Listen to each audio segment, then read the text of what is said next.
Hey, Ma. Pretty good. Yeah, how about you? Good, good. Look, Ma, I'm calling to ask you for more money. No, it's not the sports gambling.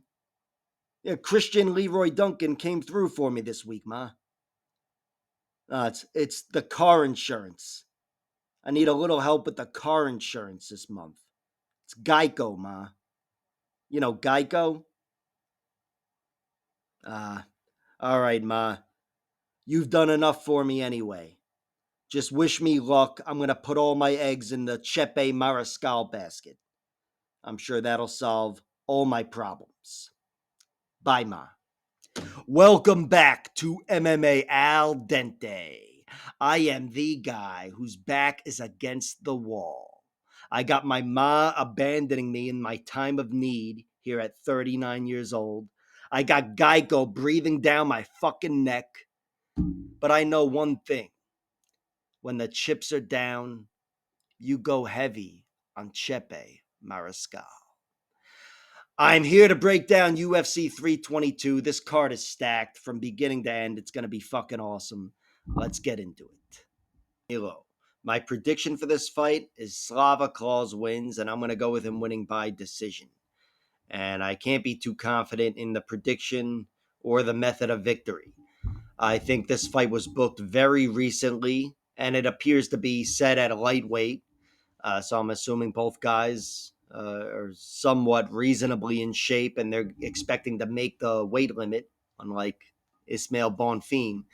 But I'm favoring Slava Claus here, even though he's unlikely to plug himself into the weaknesses, at least on paper, of Mateus Camilo. Camilo's been defeated 3 times, and they're all by submission. I should just go to his record first while I'm talking about him. I forgot you can see the records here. I'm doing the fucking screen and camera bit here. So check out the screen if you want to follow along.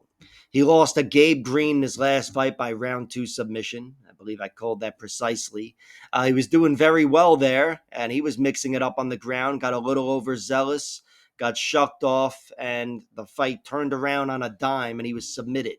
That was his first loss in 3 years before getting guillotined against this guy, Eric Mercado. That was another loss where he kind of collapsed.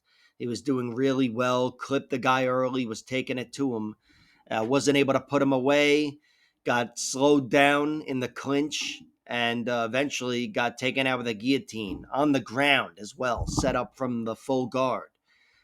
So, yeah, he's definitely got a submission hole, and also his first loss was by armbar.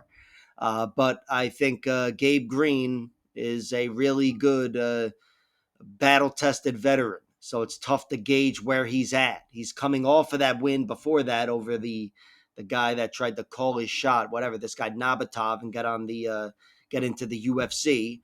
And that was a good, hard-earned 3-round fight there, a decision, where it was close, but in general, he was the better man down the stretch. And I think his guard came alive for him there in round 3, securing an armbar, which was the biggest moment in round 3 and the difference maker. And he does have a good guard. He's been submitted 3 times, but he pulled off a nice submission here against this guy, Dorian Hamosh, deep in the fight after he looked exhausted in the middle of that in round 2, which is part of the reason I'm picking Slava Claus to win. I think Slava Claus can do more in deep waters than anybody else could on the feet against Mateus Camilo. But yeah, on the ground, my point is he's definitely got skills there, and I'm not just bringing that up to talk about his hole on the ground. How he's been submitted 3 times, and he might have patched up that hole, but also that's how Slava Claus has been taken out. Slava Claus, he's only been taken out a few times, and they're both by sub. He's been knocked around a few times. Don't think I'm not aware of that. But he was submitted against Terrence McKinney and Chase Hooper. I think he's a lot tougher to get out of there than meets the eye. You know, on paper, he's been submitted twice recently, but Terrence McKinney is a round 1 monster, a fucking 1-minute monster as well, about as dangerous as anybody in the sport in any division. And of course, he's an exceptionally dangerous submission artist as well and knockout artist. But yeah, he went through Slava Claus very quickly there. And Chase Hooper did not go through him very quickly, but he was dominant over Slava. And I think that was a great showcase of Slava's grit when he was really up against it. Chase was dominating him on the ground and after he clipped him as well and dropped him. So I think in general, Slava doesn't have a lot of quit in him. I think he's going to be a lot tougher to submit than it looks like. And I think he's the more battle tested guy. These guys have both been 3 rounds, 3 hard rounds, but Slava's been mixing it up in the UFC for a while. He's got losses, as you see here, a good amount of them, but all to really tough guys. More reliable guys that were able to thoroughly out wrestle him here, Giacchese and Davis, and then exceptionally dangerous submission guys and Chase Hooper, who may not have the athleticism and physicality of Terrence McKinney, but he makes up for it in technique like fucking Jeremy Horn. Jeremy Horn was awesome.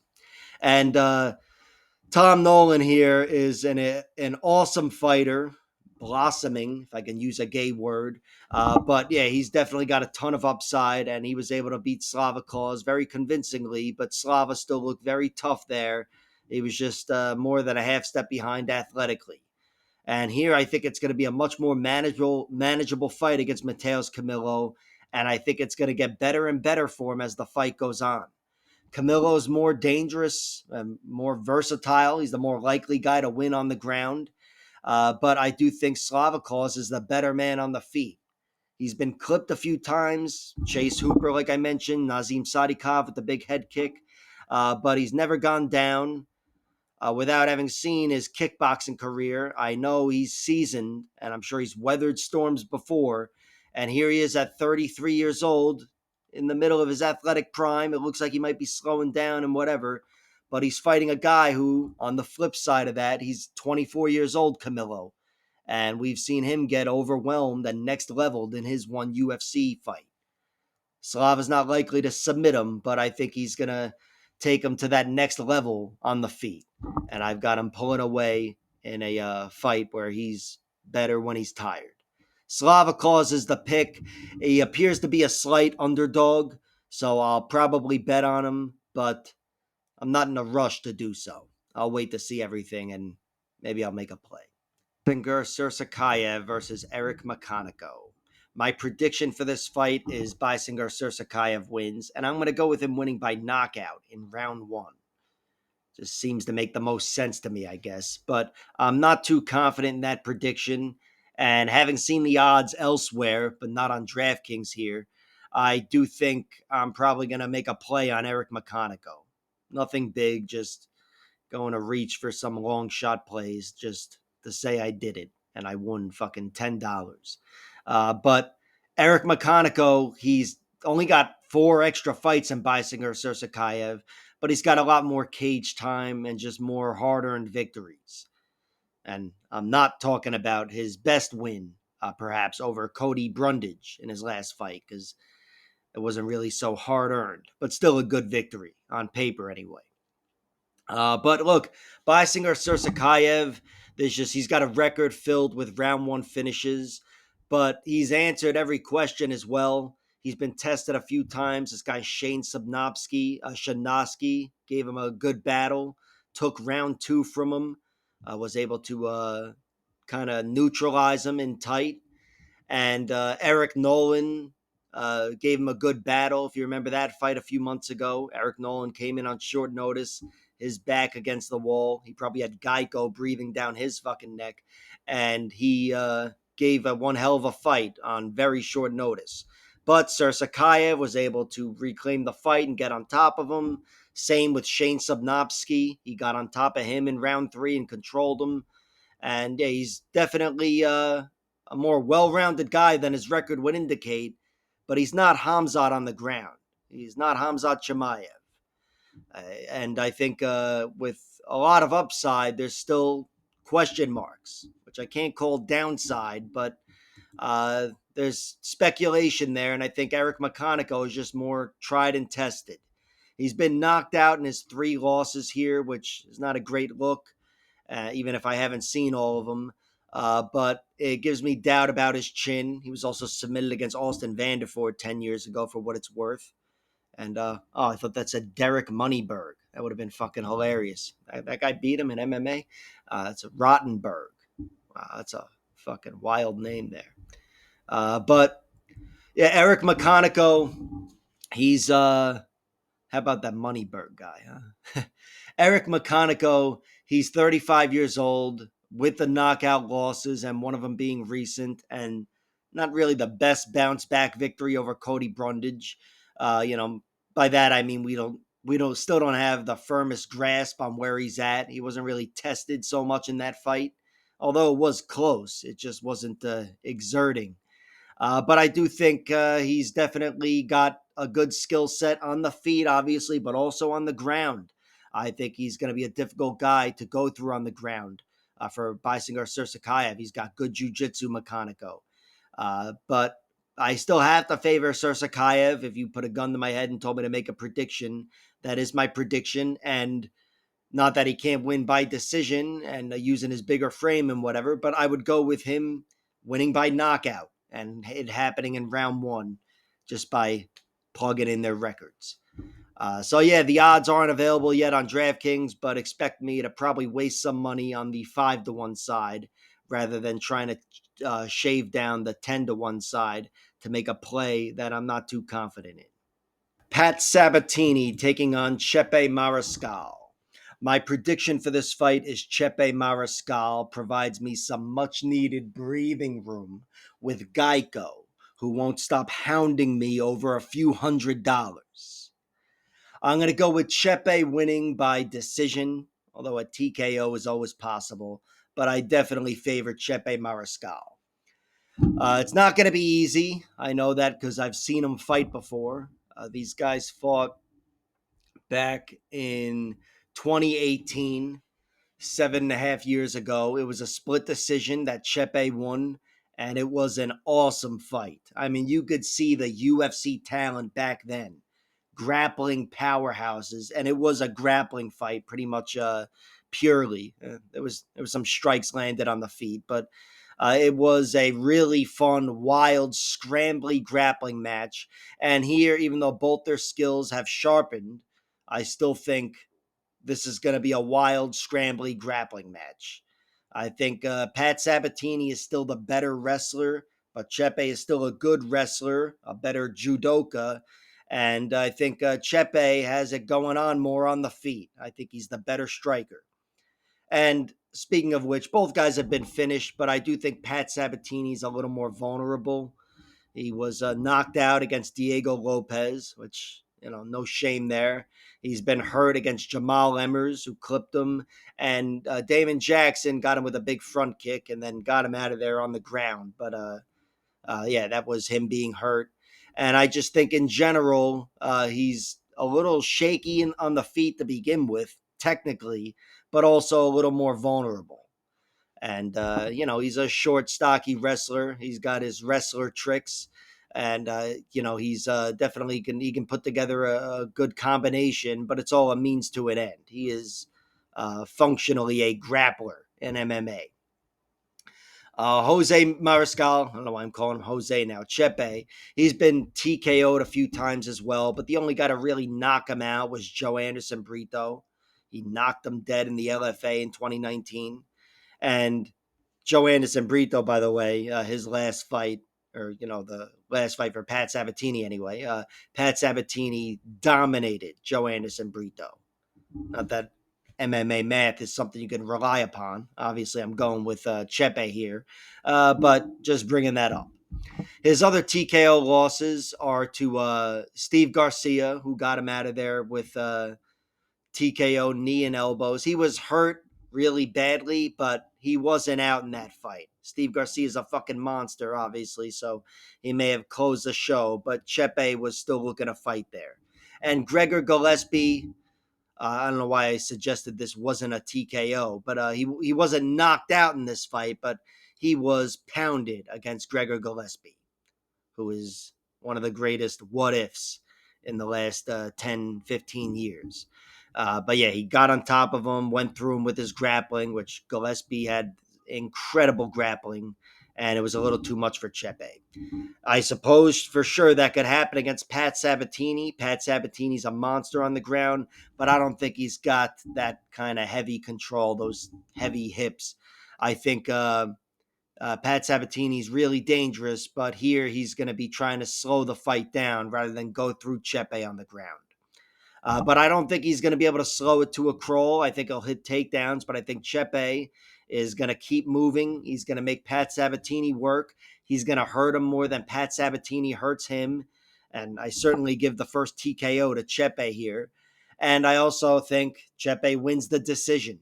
Even though Pat Sabatini is the better wrestler, and these are two grappling monsters, I think Chepe wins the positional battle as well. He's an excellent scrambler, a better judoka. He was able to take down Pat Sabatini in their first fight as well. But I've got him scratching and clawing and outpointing Pat Sabatini. And their first fight, I should say, really could have gone either way. It's not like it could have gone to Pat Sabatini. Pat Sabatini looked awesome there and had a lot of good control throughout all 3 rounds. But yeah, I think his wrestling is really up against it here. He's got to protect himself, protect his chin, and he's got to make his wrestling the story of the fight with 15 minutes of nonstop work. And I've got Chepe stopping him from doing that.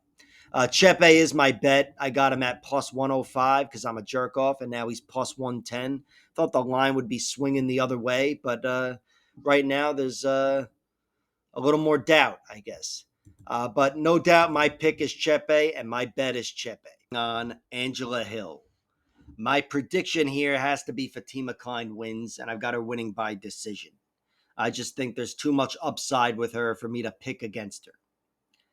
Having said that, there's enough upside here with Angela Hill at plus 360 where I'm probably going to have to waste some money on her. I don't think her decision line would be worth it relative to the money line, but I'm going to wait for everything anyway. And I'm certainly going to wait for the point spread, which is hopefully reflective of her nice juicy money line. Because I do think Angela Hill, despite being finished a few times earlier in her career by submission, I think she's going to be really difficult to be finished here. She's tough as all fuck. She's got an excellent chin, and she's stood up to the best strikers and head kicks and things. And on the ground, it's been a long time since someone's been able to close a show on her. Mackenzie Dern was dominant over her, and that girl's as dangerous as it gets, and she wasn't able to close a show on Angela Hill. So Angela Hill, with her traits, her skills, and her resume, which is as deep as a resume can get in all of female mixed martial arts, maybe. It's fucking up there. I think there's definitely value on her. But gun to my head, no odds, no value, no horse shit. Who am I going with? I've got Fatima Kline winning. There's just too much upside with her. And it's not some situation like, I don't know, Jackson McVeigh or something where she just steamrolled everybody in a minute. Fatima Kline, she's got maybe not the deepest resume, but a solid record filled with deep fights. She's been in control of most of them, but she's even gone 4 rounds against this girl, Andressa Romero. She was in control of that throughout the whole thing. But she's no stranger to going 3 rounds and getting finishes down the stretch, like she showed in her last 2 wins over Melissa Martinez and Victoria Dudakova, my girlfriend. But here, I think she's not going to be getting a finish. I think here she's going to be reliant on control, takedowns and control. I think she'll get him on Angela Hill. I think that'll be the difference. And I think as interesting as Angela Hill makes this fight, that wrestling advantage and control is always going to be there for Kline, and I've got her winning the fight. But yeah, Angela Hill, like I said, you guys already know her. I don't have to go through her whole record here. But yeah, she's had mixed results throughout her career because she's been fighting the best fighters in the UFC for multiple generations. Had a pretty distinct loss there to Yasmin Lucindo. Yasmin Lucindo's fucking awesome, though. And even though Fatima Kline's got a really high ceiling, really high, I think there's enough question marks and downside with her, where Angela Hill at plus 360 will get some sort of play from me in one way or another. Probably the point spread.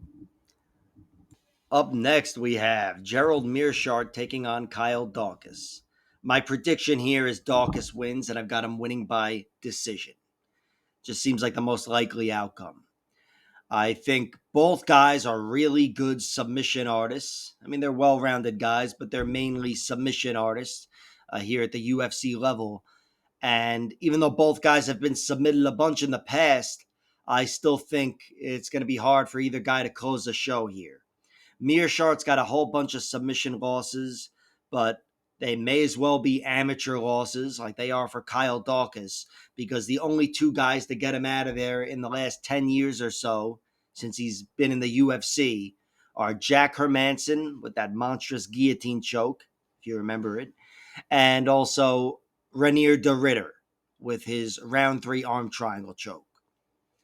Gerald Mearshart, he's an incredible grappler, and I think he's going to be really tough to get out of there despite a bunch of submission losses on his record. And for Kyle Daukaus, he doesn't have one submission loss on his record as a pro, but he's got a bunch as an amateur. That was the way to get it done in his amateur career, but as a pro, and especially looking to that fight with Brendan Allen, he looks like he's pretty damn tough to get out of there as well. And I think Mearshart is the more likely comeback guy, the veteran that you can rely upon to snatch a neck in round 3 of a close fight. But still, having seen Kyle Daukaus take it from guys like Brendan Allen, I think Kyle Daukaus is going to be able to survive if anything goes wrong in the grappling sense. And on the feet, both guys have been TKO'd a couple of times. Kyle Daukaus was stopped by Eric Anders and Roman Dolidze. And Gerald Mearshart, he was stopped by Mikhail Oleksiejczuk and Joe Pyfer and whoever else. Ian Heinisch, I remember that. Hamzat, of course. But these are guys that have the physicality and striking overall that Kyle Daukaus does not. Daukaus does have 2 knockout wins, and they are in his last 2 fights, the last of which comes over Michel Pereira, which was fucking incredible, especially winning like that. But it's still tough to gauge exactly where he's at with his striking, his danger, the Michel Pereira durability, and all kinds of horse shit. But in general, I think he's going to be the cleaner guy on the feet. Not that Mearshart's not in it, but I think Daukaus is going to be the more difficult guy to move around and the guy with the straighter shots. And I also think he's got less mileage. He looks like he's coming back with a vengeance. He's in his prime, 32 years old. I've got him with the bigger frame, winning positional battles too, and winning a decision. Kyle Daukaus is the pick. He is not the bet. He is now minus 375. Yeah, he is not the bet. Mearshart isn't either, but I'm going to go wasting money on props like I do for every Gerald Mearshart fight. I'm a jerk off. Wellmaker versus Cody Haddon. My prediction here is Malcolm Wellmaker wins. And I'll go with him winning by round 1 knockout, just based on some of his recent success. But I do think this is a close matchup, and I was excited at the prospect of betting on Cody Haddon, to be honest, when I saw this matchup. But seeing the odds, which they aren't available yet on DraftKings, but it looks like Cody Haddon is a plus 120 or thereabout. Malcolm Wellmaker minus 150. And I do think there I'm more enticed to bet on Malcolm Wellmaker, my pick here. I'm picking him to win by knockout, again, based on his success and his obvious danger and how I think the fight will go. I do think Cody Haddon's going to be forced to reach, but I do think Cody Haddon is really tough. He's not the most proven guy. Neither guy really is. But Cody Haddon looks really tough and seems to have every trait going for him. His only defeat is very forgivable. It's early in his career to Steve Erceg, and it was a fucking battle. Cody gave him one hell of a fight, and when things were going wrong for him, even down the stretch, he did not fall apart. And that's a really skilled fighter, obviously, Steve Erceg, who would go on to challenge for the title. So Cody Haddon's got a very pretty record, even though he's got the one loss. And Malcolm Wellmaker, he's only got one loss as an amateur, and it's by submission back in 2019. I haven't seen it, but it was an armbar in 24 seconds. I'm thinking it was something quick from the guard or something. But Malcolm Wellmaker's a pro. He's 10-0 with 6 knockouts, 2 submissions, and 2 decisions. He's definitely more well-rounded than meets the eye, because what's been meeting the eye is he's a fucking monster on the feet. He's the bantamweight Francis Ngannou. And he's got monstrous hooks, especially that lead left hook, but his right hand isn't bad either, of course. And I do think here, with his natural advantages, he's got a few inches of height and reach. I think he's going to be in a much more comfortable spot to land big shots with Cody Haddon, who I expect to be overextending. Cody Haddon's a little more volume based. He puts together good combinations, and he's got great tight boxing, but he reaches. Here, I think he's going to be reaching for the body of Malcolm Wellmaker, which, if it's working for him and he doesn't get caught with anything big, that could pay huge dividends down the stretch. But I do think it's also going to leave him with his right hand down at some point, which I've seen enough throughout his career. And I do think Malcolm Wellmaker is a guy that you can't play that game with. So I'm going with Malcolm Wellmaker getting a knockout. Malcolm Wellmaker, much like Cody Haddon, he's not the most tested guy, but he's had a few close fights and he's passed these tests. This guy, Taylor Moore, who's a tough journeyman. There was a point deduction, which made it a majority decision, but still, it was a good 5-round decision victory, a clear victory for Malcolm Wellmaker. And again, going 5 rounds. And this one decision he had over this guy, Zachariah Kamara, it was a split decision, but Malcolm definitely got the better of him. And he did so with grappling down the stretch when he was nice and tired in his 4th professional fight.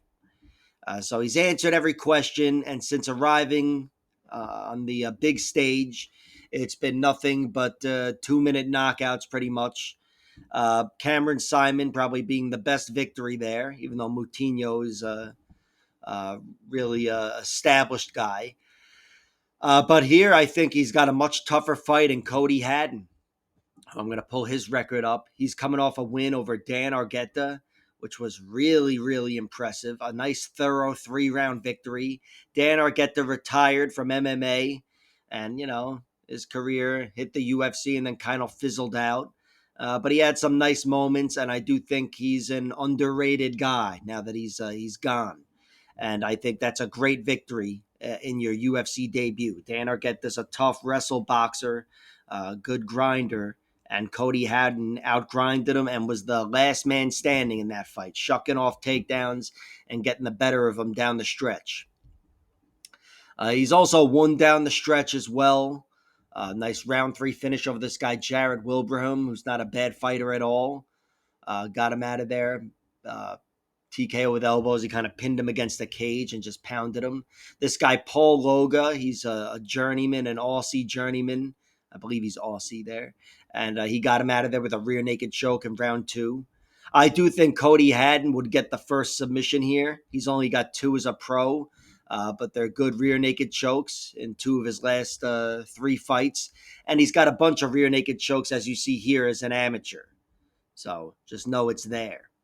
But yeah, both guys are young, hungry bucks, well-versed, and they seem to have every trait in the book. I'm favoring Malcolm Wellmaker, and I'm picking him in a way that could be a very easy victory. On paper, that's what it should look like. But I'm aware that Cody Haddon's never been knocked out, and I think this fight gets very interesting if it goes longer. I think Cody Haddon has proven himself a little more in that regard. I mean, Malcolm Wellmaker, again, he's got some nice longer experience, but the best win on either guy's record is Cody Haddon's win over Dan Argueta, and I really like the way he looked. I think if he pressures Malcolm Wellmaker and he's attacking his body and his legs and mixing in takedowns, he I'd say he's more likely to win the fight down the stretch or to take over and have a slight edge on the scorecards, let's say. But Malcolm Wellmaker, he's passed every test. He's definitely in the realm of winning a decision as well. And of course, he's in the realm of knocking anybody out.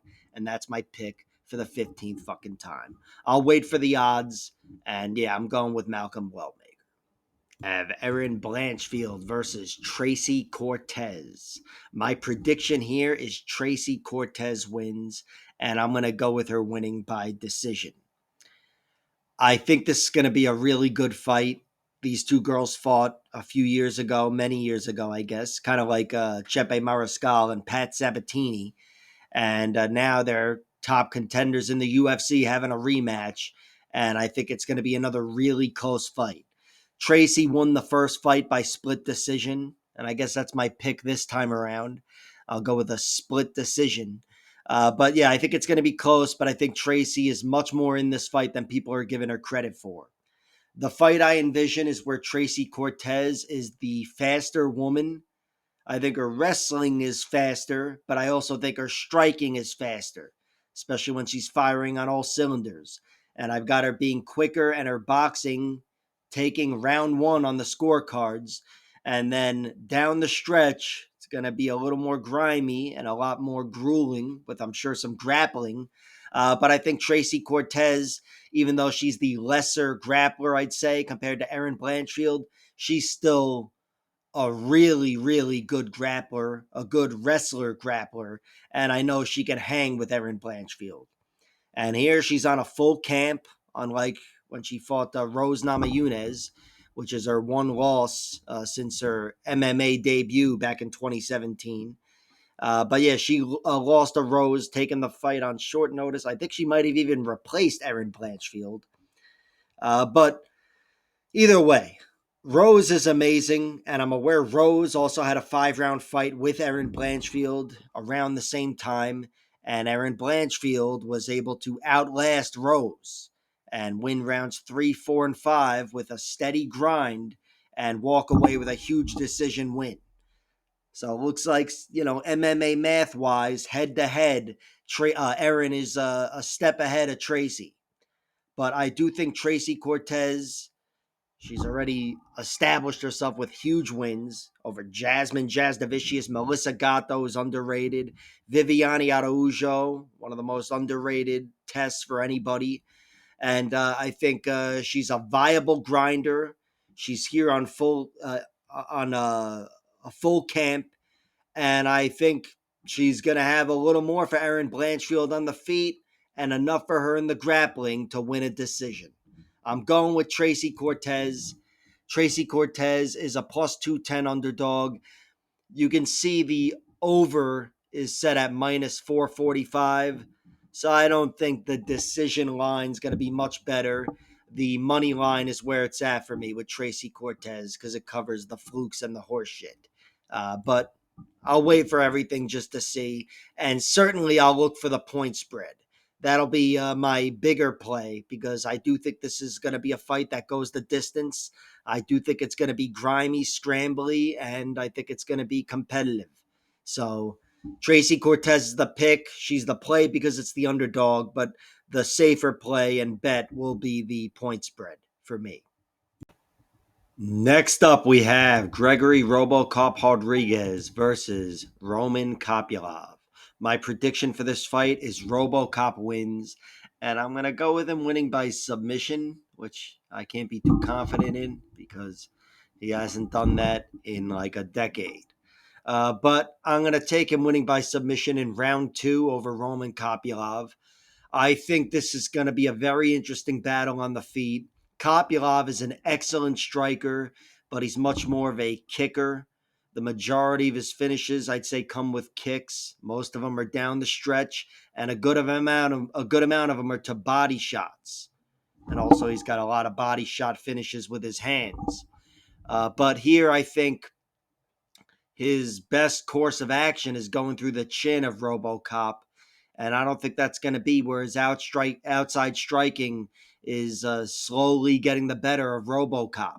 and he's pulling away and wearing him down. I don't think that's going to happen. I think the wearing down is going to go in the other direction with Robocop crowding the kicker. Robocop's a bigger, taller dude and stronger and more powerful and everything else. And I think he's going to be crowding Roman, landing the bigger shots, even though I have my doubts in Robocop's chin, which I'll get to. And I also think grappling wise, everything there is for Robocop. All the points to be scored on the mat. He's probably, you could argue, more likely to get a knockout on the ground or a TKO with the power he has. But I'm still going to go with the submission because I kind of just plug their records into each other. I know Roman Kopylov's been beaten up before, but he's only ever been taken out by sub. So I'll go with Robocop snatching his neck after beating him up. But needless to say, Robocop is too dangerous where I can't be committing to submission or decision or anything or anything that doesn't include knockout because he hits like Mike Tyson. But I do pick him to win this fight. I think if it does go the distance, I pick Robocop to be leading the dance without any big moments and anybody getting dropped and whatever. Robocop, I expect to be ahead. Again, I think he'll be pressuring. I think he'll be smothering when he can and winning whatever battle there is to be won on the ground. And on the feet, I think he lands the bigger shots. He's more likely to get big moments, in my opinion. But as far as who's had their lights shut out, it's been him. He's got 6 losses, 4 of them by knockout. Jared Cannonier didn't knock him unconscious, but he definitely beat the fight out of him. That was a long, prolonged beating down the stretch early in round 4. But he was knocked out against Bruno Ferreira, against Jordan Williams, and against Bruno Lopez, who I believe is still in the UFC. And it's a concern. Robocop is incredibly dangerous, but he's got a button that's been pushed 3-4 times already. So Roman Kopylov may not be Mr. Punch to the face, like I said. His finishes are mostly not punches to the face, and that's how Robocop's been taken out. But he's got to protect his chin here because Roman Kopylov's still a big, dangerous man. But the pick is Robocop because he's bigger, he's more dangerous, he's more versatile, and I think he's going to be crowding the kicker either throughout the whole fight or until he gets a finish. And I'm just the kind of jerk off to pick him to get his first submission win in 25 years. Nickel versus Rodolfo Vieira. My prediction for this fight is Rodolfo Vieira wins. And I'm going to go with him winning by decision. How fucking stupid is that, right? Decision. I'm aware he's a submission monster. I'm aware he is the submission monster. But I think generally he's a top game guy. Not that he can't lace a leg or set up a triangle choke or anything. But I don't think in MMA, I think in MMA he's relegated to top game fighting. And I don't think in this matchup that's an option for him. I mean, if he does get on top of Bo Nickel, especially if he gets him tired and gets on top of him, he's going to cut through his guard like it's nothing and put him in an arm triangle choke. That's a lock. Bo Nickel is a guy who is not accustomed to being on his back. But it's going to be really tough to get him there. I think Bo is going to be looking to keep this on the feet, and I think Bo is going to be looking to comfortably out-joust Rodolfo Vieira. Bo Nickel, his striking is basic, but he's got sharp hands and he is fast. He's a sharp athlete. But Rodolfo Vieira is too, and his striking has come a long way. I know we've seen him neutralized by Andre Petroski recently, which wasn't the greatest look, and in the past, losing to Chris Curtis, which standing tall to both of those guys in defeat is a good look. I think Rodolfo Vieira is pretty damn tough, and I think he's a much better striker than he's given credit for. And here, I think it's incumbent on him to force the fight. Having seen Bo Nickel comfortably beat Paul Craig, another grappler, even if he's the exact opposite type of grappler. But Bo Nickel was given an easy fight against Paul Craig. And Rodolfo Vieira, unlike Paul Craig, doesn't have the physicality of Renier de Ridder, where he's got the option to come crashing in with those big knees. And he also doesn't have those big knees. But Rodolfo Vieira, I still think, is a better boxer than people give him credit for.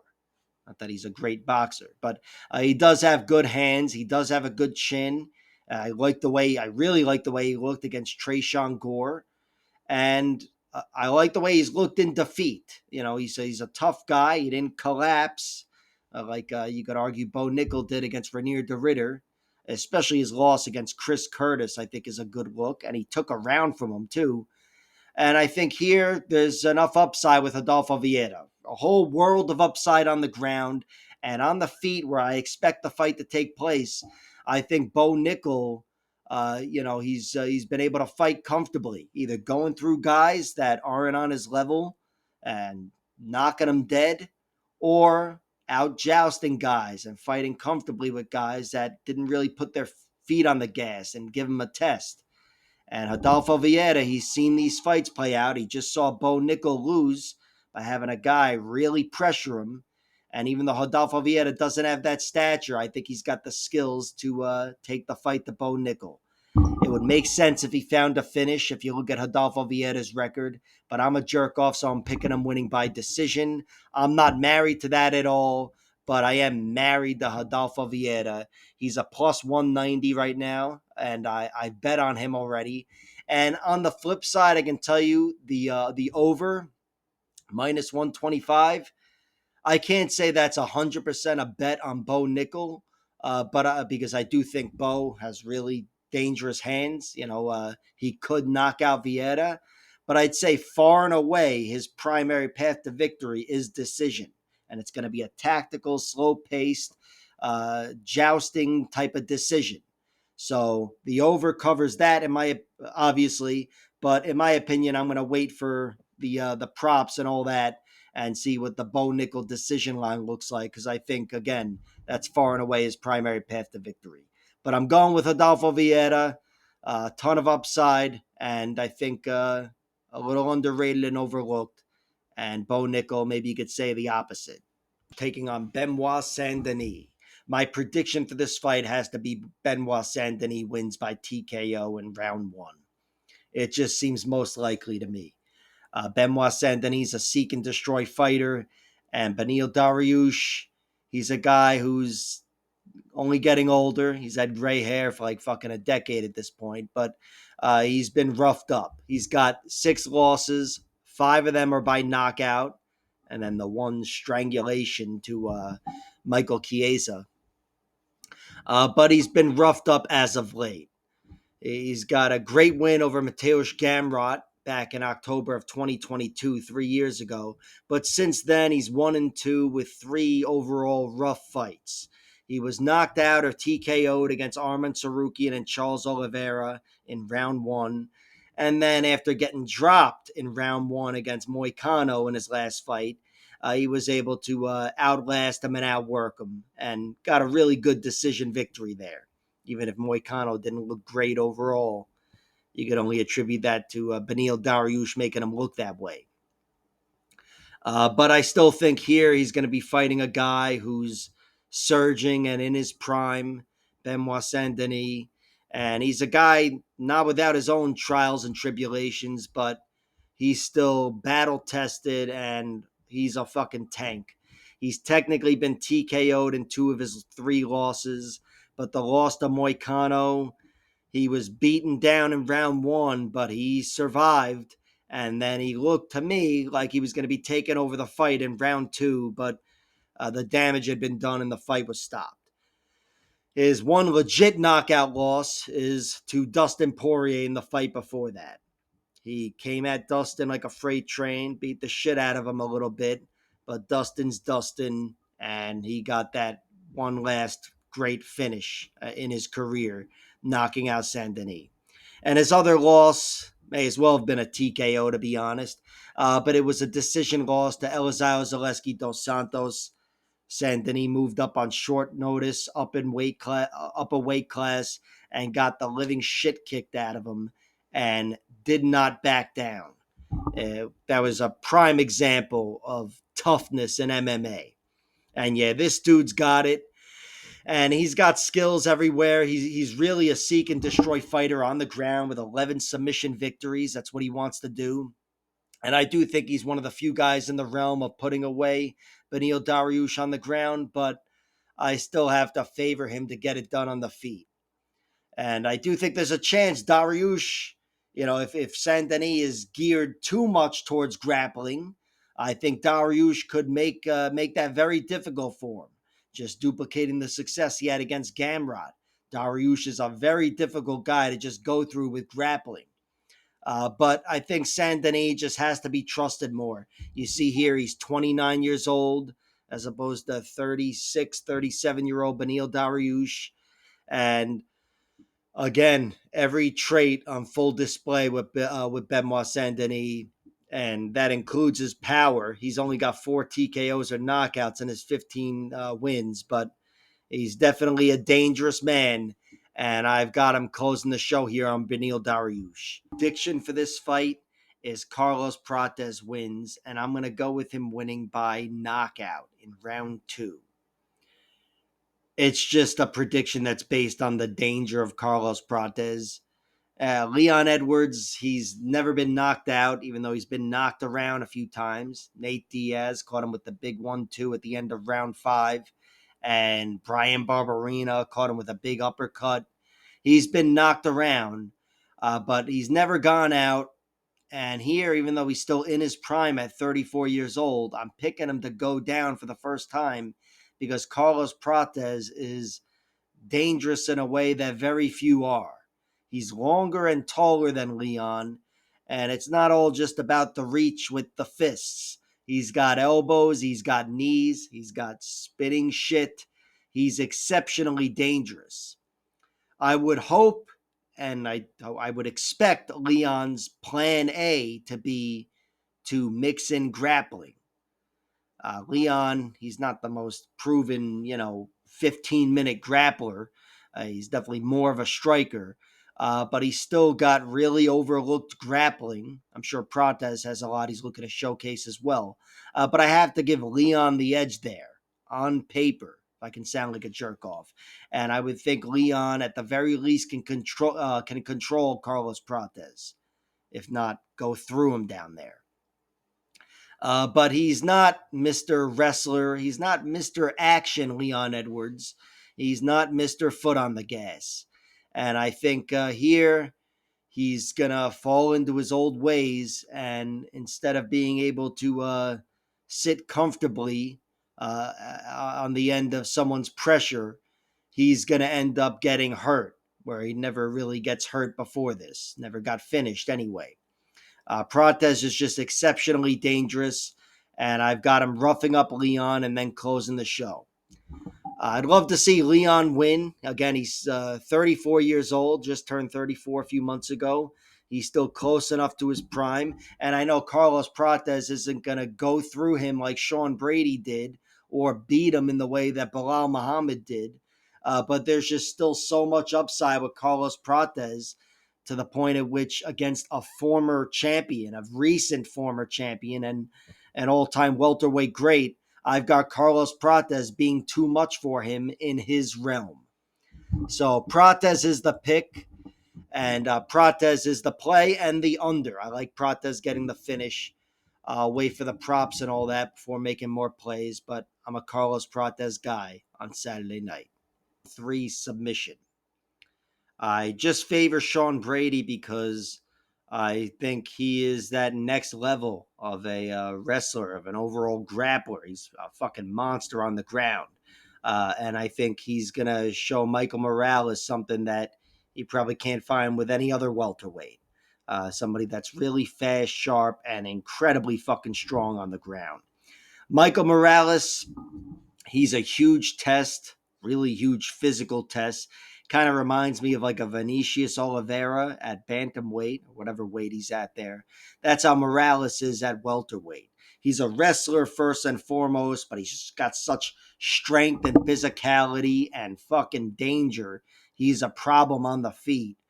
And I think he's a really tough matchup for Sean Brady. I'm picking Sean Brady to win because of his upside, but if he can't go through Michael Morales with his wrestling, I think Sean Brady's in big trouble on the feet, at least early on. I think Michael Morales hits really fucking hard. And Sean Brady's one loss is to Bilal Muhammad by round 2 TKO. Wasn't like his chin failed him, but he got knocked around and he was fatigued and whatever else. But here he's fighting a guy that's got serious concussive power. And I think his shots will mean a lot more. So Brady's really got to mind his P's and Q's and keep moving and keep shooting. He can never stay in front of this guy. But I do think Brady can do that.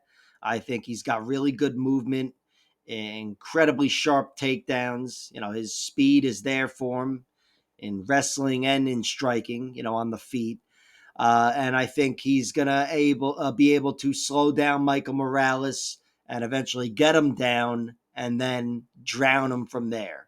Each takedown will come a little more easily, and the grappling will become a little easier as well. And Sean Brady, he's the best grappler in the division, and I've got him closing the show with a round 3 submission. His one loss is to Bilal Muhammad, former champion now. But that's it in a whole career that's very tough, very deep resume. Look at this win over Aaron Jeffrey in his third fight. He's beaten some really good guys along the way. And in the UFC, he just got done with a nice 3-fight winning streak here, defeating former champion and submitting him in round 4, Leon Edwards. So I'm going with Sean Brady. Michael Morales has a ton of upside, but I think Sean Brady is going to show him that next level. As for the bet, I've bet on Sean Brady's money line, and now the over-under is set at 2.5 rounds. I would never play that, especially picking a round 3 submission, but I typically always play the late round props with Sean Brady, and I will do that, whether it's by submission or just flat, because it depends on what the odds look like. Have a bona fide super fight. This is really a true super fight.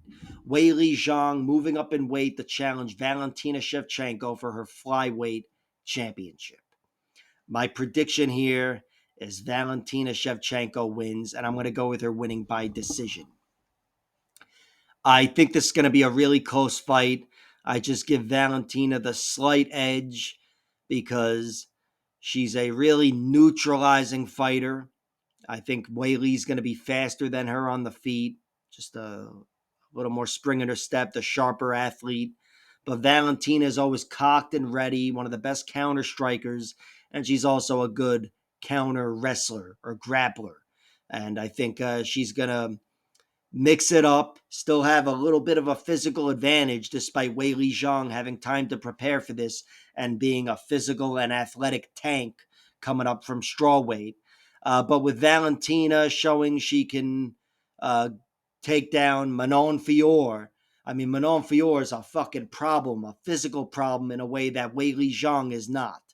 And Valentina, she may not have gone through her, but she didn't have to go around her either. Valentina's still got fucking that bear hug advantage over most fighters. I don't think this will be easy like the third Grasso fight with Weili Zhang. I think Weili Zhang's a little stronger than that and overall better on the ground than Alexa Grasso. But I still think Valentina's really good on the ground. And again, her wrestling and bear hug strength advantage is what I've got winning this fight. Weili Zhang's been defeated 3 times. She lost early on to Mang Bo in her MMA debut in 2013. But since then, it's been 2 losses to Rose Namajunas back in 2021. She got caught with that lead head kick, just snapped right on her jaw in round 1. And then in the rematch, it was a really close fight, but I thought Rose outlasted her a bit. Came alive, hit some takedowns down the stretch when it really counted, and outpointed her narrowly. And that's what I've got happening here. Narrowly. I think it is going to be a really tight fight, but Valentina, despite being the older woman at 37, she came out of that Grasso series ahead, in my opinion. Thought she really got the better of her twice. And that win over Manon Fior was really, really valuable. I think Manon Fior is an exceptional fighter, probably going to be back in there fighting for the title soon enough. Maybe against the winner of this fight, for all I know. But yeah, that was a really impressive win for Valentina. She's still the 5-round queen. And again, I've got her beating Weili Zhang here. I haven't bet on Valentina yet. I'm going to wait for everything. The over-under suggests maybe the decision line won't be as tight to the money line as I expect. But I'm still going to wait for everything and see what to play. What I might play more than anything is maybe the Weili Zhang point spread, which I don't imagine will be too great either. I don't know. But just know I'll try to cover my prediction with a bet. My prediction is Valentina wins, but it's definitely a decision, and it's a very competitive fight. We have Islam Makhachev challenging Jack Della Maddalena for his welterweight title, which halfway to a super fight, but not quite. My prediction for this fight is Jack Della Maddalena wins, and I've got him winning by round 3 TKO. That's right. I'm going with Jack. I think Islam Makhachev is a fucking monster on the ground. I know he's moving up in weight here, but he's freakishly strong. It wouldn't surprise me if this is a one-sided bulldozing where Islam Makhachev is the guy. Basil Hafez, Gilbert Burns were able to take down Jack Della Maddalena, but Islam Makhachev is much more of a force on the ground than those guys. I mean, Gilbert Burns is fucking elite with his jiu-jitsu, but in MMA, he's not Islam Makhachev. I don't think he's as strong or as good. But I think Jack Della Maddalena is going to match the size and strength of Islam Makhachev, and I think he's going to give him a really tough fight. I think he will be taken down. I think he'll be prepared. I think he'll be able to generally keep this fight standing for the majority of it. And I think he's going to be a problem for Islam in a way that even Dustin Poirier was not down the stretch, or Volkanovski. I know Volk gave him a hell of a fight and cracked him in round 5. But I still think Jack is much more ferocious than those guys. And with a tired Islam Makhachev facing a guy that's still coming when that athleticism of Islam's is wearing off, I think Jack is going to start putting together those combinations and take over this fight. It's a pretty big if, surviving Islam on the ground and outlasting him and all this. Islam Makhachev's only got one loss, and it was to a big right hook. That's it. One shot took him out from Adriano Martins. And sure, that's a possibility for Jack. But I'm picking Jack to conventionally beat Islam Makhachev, to face the problem that is Islam, and without just one punch, to overcome Islam, outlast him and shut him down and beat him up. Jack Della Maddalena, he's got losses as well. They're in his first 2 fights, I believe. He lost to Alden Bates, really good fighter. Was able to get him out of there by round 3 TKO. It was an exhausting fight, and he was exhausted and pounded out down the stretch on the ground. And this guy, Darcy Vendy, beat him by rear naked choke in his next fight. He did avenge the Alden Bates fight 4 years later, knocked him out in a minute or so. And that's a win that aged well even after that. That guy's a really good fighter. But his whole UFC career has obviously aged well. What is he, like 9-0 or something? He's kicked ass in every fight in the UFC. Only had 2 really strong tests. I mean, Kevin Holland took him to a split decision, but I feel like Jack comfortably won that fight. That was a bad split. But Gilbert Burns had him, I think, halfway to a defeat, to a decision loss.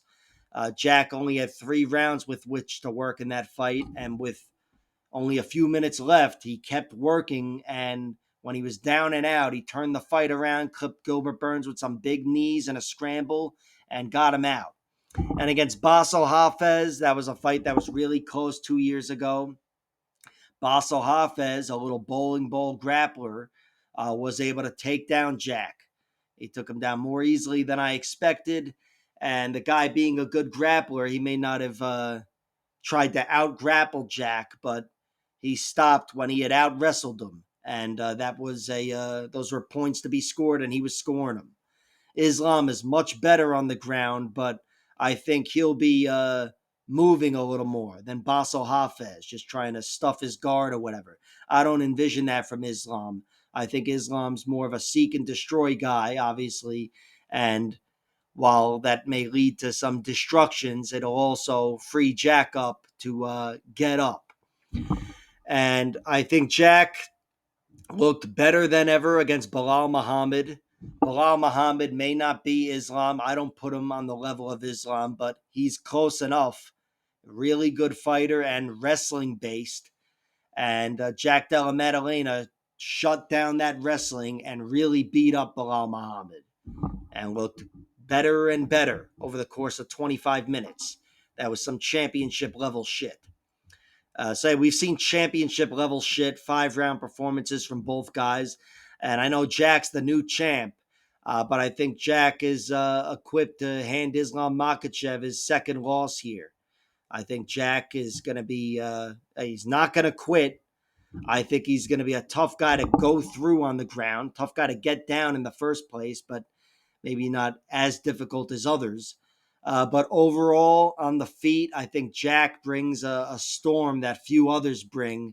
And when Islam Makhachev finds himself breathing a little more heavily, like he was doing with Dustin Poirier and Volkanovski in a 5-round war here, I think it's going to be a little bit different with Jack Della Maddalena. On the feet, Islam Makhachev moves better. He's the better athlete, and he's got good pop in his punches and kicks. But that athletic advantage is going to wear off, I think, sooner than later. And I think Jack Della Maddalena, especially after a little bit grappling, he'll just be the sharper striker on the feet. Islam won't be moving as well. Jack will start to catch him. And when Jack catches him, again, he's going to pour it on like no one else has. I'm going with Jack. Jack is plus 220. That is my bet. The under at plus 120 for under 3.5 rounds. I do like that as well. I think Islam Makhachev's a monster on the ground. So if he gets on top of Jack, there's a good chance he goes through him. Again, it won't be easy, but Islam, he's a fucking monster. But here, Jack Della Maddalena is the play.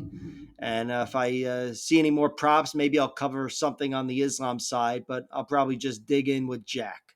Jack's the play. Like, share, subscribe, all that horse shit, and check out my other videos.